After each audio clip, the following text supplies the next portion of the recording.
नमस्कार. आपल्या ना या यूट्यूब चॅनलमध्ये आपणा सर्वांचं स्वागत. आपण हा यूट्यूब चॅनल शेअर करा, लाईक करा आणि कमेंट्स पण नोंदवा. 40 धाराशिव म्हणजे उस्मानाबाद लोकसभा मतदारसंघात आता 2 EVM मशीन लागणार असून त्यावर 31 उमेदवार आणि 32 नोटाचा पर्याय असणार आहे. त्यामुळं त्या दोन EVM मशीनच्या युनिटचं मतपत्रिका ही धाराशिव उस्मानाबाद लोकसभा मतदारसंघात असणार आहे. 35 उमेदवारातील 4 जणांनी माघार घेतली, त्यामुळं 31 उमेदवार राहिले. त्यात राष्ट्रीय मान्यताप्राप्त 3 पक्षाचे अनुक्रमे अर्चना पाटील, राष्ट्रवादी काँग्रेस, अजित पवार गट, ओमप्रकाश राजेनिंबाळकर, शिवसेना उद्धव बाळासाहेब ठाकरे पक्ष आणि संजय वाघमारे बहुजन समाज पार्टी हे 3 उमेदवार आहेत. नोंदणीकृत पक्षाचे जवळपास 10 उमेदवार या निवडणुकीच्या रिंगणात आहेत, तर उर्वरित उमेदवार हे अपक्ष आहेत. या उमेदवारांची मतपत्रिकेवर म्हणजे बॅलेट युनिटवर क्रमवारी नावं कशी असतील याचंही मी यासोबत फोटो जोडलेले आहे. एक EVM युनिटच्या 1 नंबरवर अर्चना राणा जगजितसिंह पाटील त्यांचं नाव आणि त्यांच्या नावासमोर घड्याळ हे चिन्ह असणार आहे. क्रमांक 2वर ओमप्रकाश भूपालसिंह उर्फ पवनराजे निंबाळकर यांचं नाव असणार असून त्यांच्या पुढं मशाल हे पेट्टी मशाल हे चिन्ह असणार आहे. आणि 3 नंबरला संजय वाघमारे यांचं नाव असणार आहे. ते बहुजन समाज पक्षाचे आहेत आणि बहुजन समाज पक्षाचं हत्ती हे चिन्ह त्यांच्या नावासमोर असणार आहे. तर EVMवर या फिडिंगचं काम काही उद्या परवा सुरू होईल आणि मग निवडणुकीच्या आदल्या दिवशी या प्रत्येक मतदान केंद्रावर 2 युनिटचं हे EVM मशीन सर्वत्र पोहोचविल्या जाते आणि मग 7 मेला प्रत्यक्ष मतदार आपलं मत त्यावर नोंदवतील.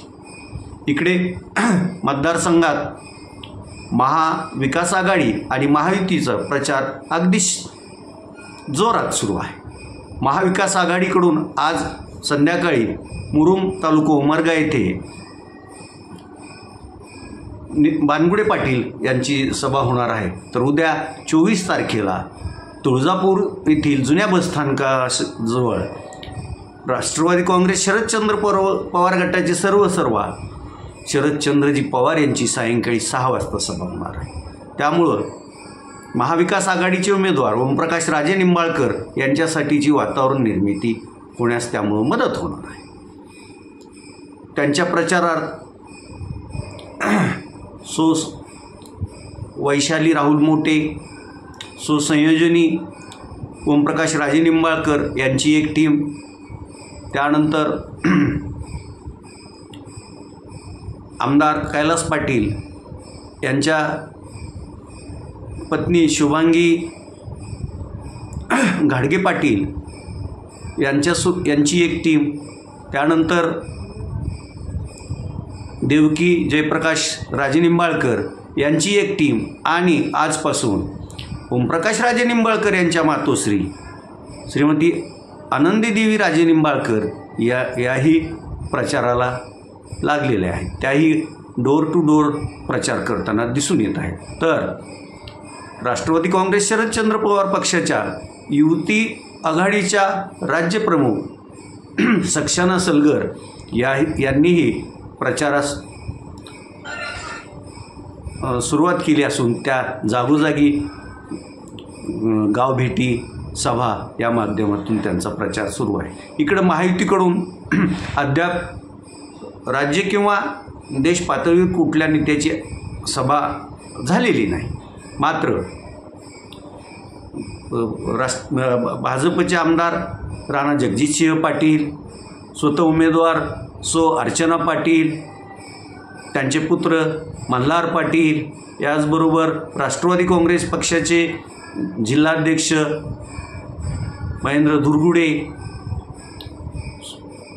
राष्ट्रवादी काँग्रेस अजित पवार पक्षाचे राज्य कार्यकारिणीवर असलेले आणि जिल्हा बँकेचे माजी अध्यक्ष सुरेश बिराजदार आदी मंडळींनी प्रचार सुरू केलेला आहे.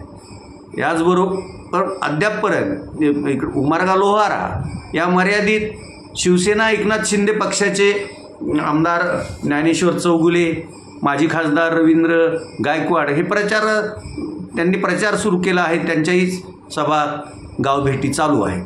मात्र आज यावेळेपर्यंत शिवसेना एकनाथ शिंदे पक्षाचे जिल्ह्याचे पालकमंत्री प्राध्यापक तानाजीराव सावंत हे उमेदवारी अर्ज भरण्यासाठी उपस्थित होते. मात्र त्यानंतर त्यांनी अजूनही आपल्या समर्थकांना प्रचाराच्या काही सूचना दिलेल्या नसल्यामुळे त्यांचे समर्थक परंडा, भूम, वाशी, कळंब, धाराशिव, तुळजापूर या भागात प्रचारात सक्रिय असलेलं काही दिसून येत नाही. त्यामुळं ते कधीपासून सक्रिय होणार हे यावरच याकडं महायुतीच्या सर्वांचेच लक्ष लागून राहिलेले आहे. आज तुर्तास एवढंच. धन्यवाद.